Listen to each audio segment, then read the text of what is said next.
আমার প্রিয় ক্লাস 9 নবম শ্রেণীর ছাত্রছাত্রীরা, তোমাদের ক্লাস 9-এর খুবই গুরুত্বপূর্ণ একটি বিষয় হলো ভূগোল। আজ আমি তোমাদের কাছে নিয়ে এসেছি 3টি স্কুলের ভূগোলের তৃতীয় ইউনিট টেস্ট, অর্থাৎ তোমাদের যে অ্যানুয়াল এক্সাম তারই প্রশ্নপত্র। এই প্রশ্নপত্রগুলোই কিন্তু তোমাদের আসবে না, কিন্তু এখান থেকে অনেক প্রশ্নই তোমরা কমন পেতে পারো। এছাড়া এগুলো তোমরা যদি রেডি করো, তোমাদের পরীক্ষাতে উত্তর করতে কিন্তু খুবই সুবিধে হবে।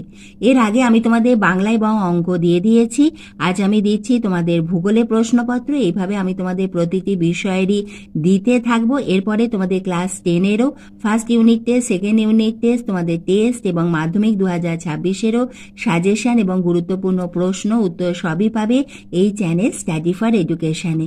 তুমি যদি চ্যানেলে নতুন হয়ে থাকো, চ্যানেলটি সাবস্ক্রাইবের সঙ্গে বেল আইকনটা প্রেস করে দিয়ে স্টাডি ফর এডুকেশনে বন্ধু হয়ে যেও। এবং আমি যে অঙ্ক এবং বাংলার প্রশ্ন আমার যে দেওয়া হয়ে গেছে তার ডিপি আমি দিয়ে দেবো এই ভিডিওর একদম শেষে এন্ড স্ক্রিনে। সেই ডিপিতে ক্লিক করলেই তোমরা ভিডিওগুলি দেখতে পাবে। তাহলে এসো আমরা দেখে নিই প্রথম একটি স্কুলের ভূগোলে প্রশ্নপত্র। প্রথমেই রয়েছে তোমাদের যে ম্যাপ পয়েন্টিং, সেটি থাকে পশ্চিমবঙ্গের রেখা মানচিত্রে তোমাদের চিহ্নিতকরণ করতে বলা হয়। 10টি অংশ চিহ্নিত তোমাদের করতে হবে, প্রতিটি 1 নম্বর করে রয়েছে, মোট 10 নম্বর। তোমরা দেখে নাও এখানে।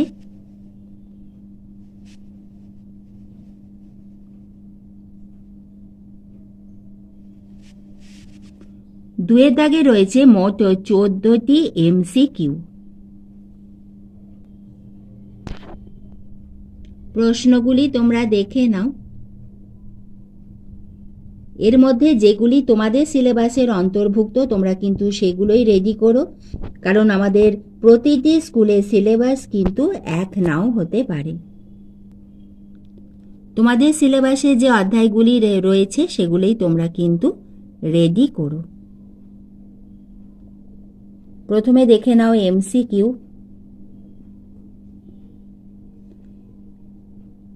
এরপরে রয়েছে এক কথায় লেখো। এখানে তোমাদের চিনতে হবে যে আমি কে। খুবই সুন্দর কনসেপ্টের ওপর প্রশ্ন। এই 3টি প্রশ্নই খুবই ইম্পর্টেন্ট, খুব ভালো প্রশ্ন আছে। হয়তো এই প্রশ্নগুলোই তোমাদের আসবে না, কিন্তু এইগুলো তোমরা যদি রেডি করো তোমাদের কনসেপ্ট ক্লিয়ার হবে এবং তোমরা পরীক্ষাতে তোমাদের উত্তর লিখে আসতে পারবে। এখানে তোমাকে বুঝতে হবে যে আমি কে। আমি সমপ্রায় ভূমির মাঝে অনুচ্চ টিলা, আমি কে। এরপরে রয়েছে শূন্যস্থান পূরণ করো। বাম স্তম্ভের সঙ্গে ডান স্তম্ভ মিলিয়ে লেখো।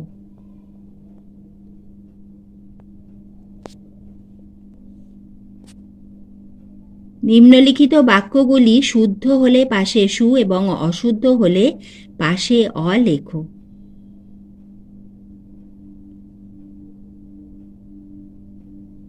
প্রশ্নমান 2 মার্কসের তোমাদের 6টি প্রশ্নের উত্তর লিখতে হবে।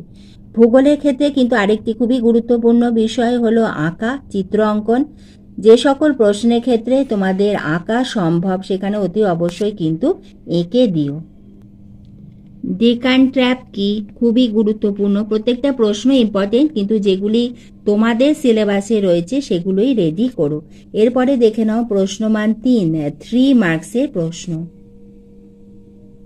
এরপরে রয়েছে প্রশ্নমান 5 মার্কসের প্রশ্ন।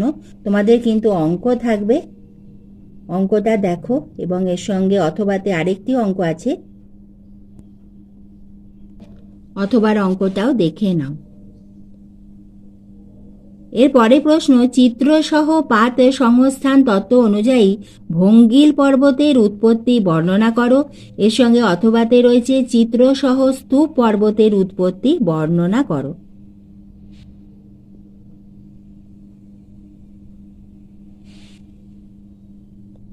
হুগলি নদীর উভয় তীরে পাটশিল্প গড়ে ওঠার কারণগুলি কি কি?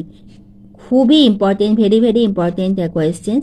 তোমরা দেখলে প্রথম একটি স্কুলের প্রশ্নপত্র। এবার এসো আমরা দেখে নিই দ্বিতীয় আরেকটি স্কুলের ভূগোলের প্রশ্নপত্র। তোমরা দেখছো তোমাদের অ্যানুয়াল এক্সাম 3rd ইউনিট টেস্টের স্কুলের প্রশ্নপত্র। এই প্রশ্নপত্রগুলোই কিন্তু তোমাদের আসবে না, তবে এখান থেকে অনেক প্রশ্নই তোমরা কমন পেতে পারো। তোমরা দেখে নাও এমসিকিউ।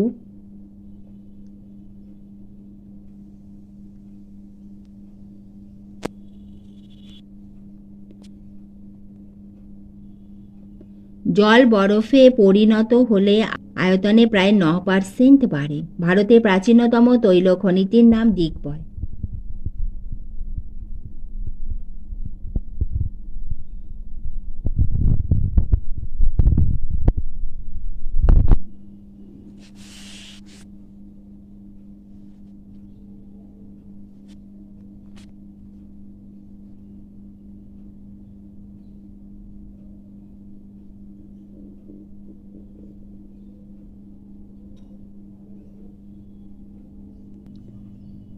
এই প্রশ্নপত্রগুলি দেখলে তোমরা বুঝতে পারবে তোমাদের কেমন রেডি হয়েছে, এবং যেটা তোমরা পারছো না এখনো সময় আছে, রেডি করে নাও।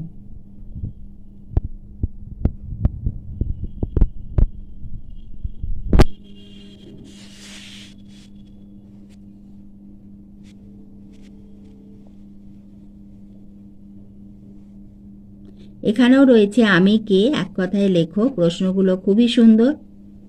এরপরে রয়েছে টিকা লেখো। কর্কট ক্রান্তি ও মকর ক্রান্তি রেখার ব্যবহার, এর সঙ্গে অথবাতে রয়েছে স্থানীয় সময় ও প্রমাণ সময়। এগুলো কিন্তু পার্থক্য নয়, টিকা লেখো দেওয়া হয়েছে। এরপরে রয়েছে সুনামি অথবা দাবানল।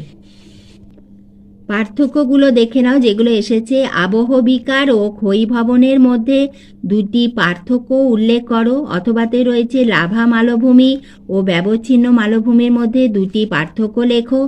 এছাড়া রয়েছে ক্ষুদ্র স্কেলের মানচিত্র ও বৃহৎ স্কেলের মানচিত্রের মধ্যে দুটি পার্থক্য লেখো। এর সঙ্গে অথবাতে রয়েছে প্রবাহমান জল ও স্থির জলের মধ্যে দুটি পার্থক্য লেখো।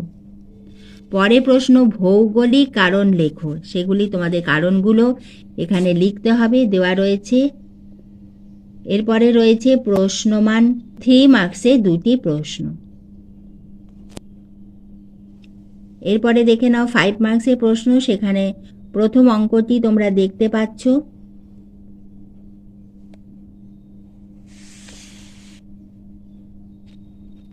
এর সঙ্গে দেখে নাও দ্বিতীয় অঙ্কটি।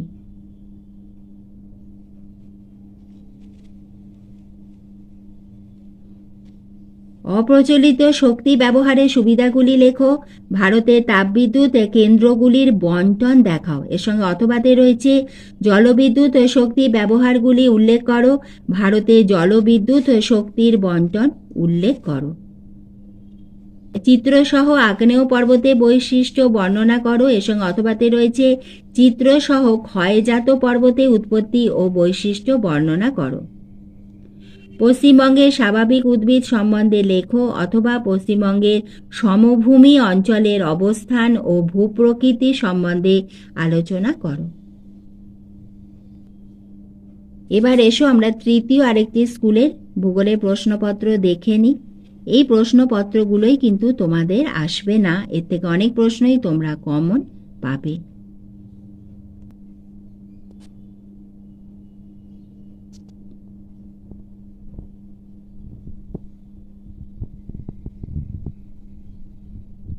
প্রথমে দেখে নাও এমসিকিউ।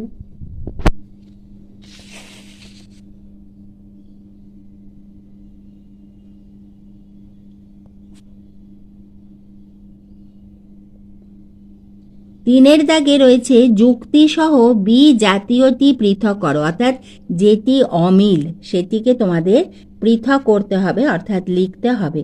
এরপরে সম্পূর্ণ কথা লেখো। শূন্যস্থান পূরণ করো। সত্য ও মিথ্যা নির্ণয় করো। টিকা লেখর মধ্যে রয়েছে ভগ্নাংশ সূচক স্কেল, পশ্চিমবঙ্গের খাদ্য প্রক্রিয়াকরণ শিল্প, উপকূলীয় সমভূমি এবং মৃত্তিকা ক্ষয়। পার্থক্য লেখতে রয়েছে দুর্যোগ ও বিপর্যয়, কর্কট সংক্রান্তি ও মকর সংক্রান্তি, এবং এর সঙ্গে অথবাতে রয়েছে অভিসারী ও প্রতিসারী পাত সীমানা। এরপরে রয়েছে ভৌগোলিক কারণ লেখো।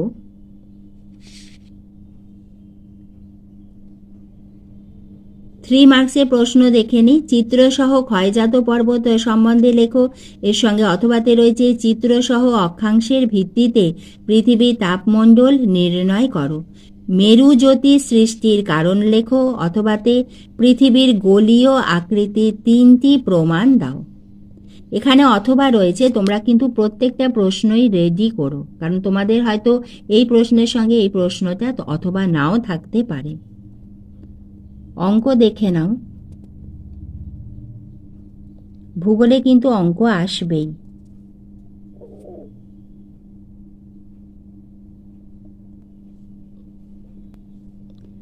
যান্ত্রিক আবহবিকারে প্রক্রিয়াগুলি বর্ণনা করো। অথবাতে রাসায়নিক আবহবিকারে বিভিন্ন প্রক্রিয়া কিভাবে সংগঠিত হয় তাহা বর্ণনা করো। পশ্চিমবঙ্গে পাট শিল্পের উন্নতির কারণগুলি বর্ণনা করো। অথবা পশ্চিমবঙ্গের লৌহ ইস্পাত শিল্প গড়ে ওঠার কারণগুলি বর্ণনা করো। মানচিত্রের শ্রেণীবিভাগ করো এবং তার সঙ্গে অথবাতে রয়েছে পশ্চিমবঙ্গের উত্তরে পার্বত্য অঞ্চলের ও পশ্চিমের মালভূমি অঞ্চলের নদ নদীর মধ্যে পার্থক্য লেখো। খুবই সুন্দর প্রশ্ন, 3টি প্রশ্নই খুব ভালো। প্রতিটি প্রশ্ন তোমরা কিন্তু এই প্রশ্নপত্রগুলি দেখো, তোমাদের পরীক্ষা খুব ভালো হবে। তোমাদের সবার জন্য রইল বেস্ট অফ লাক।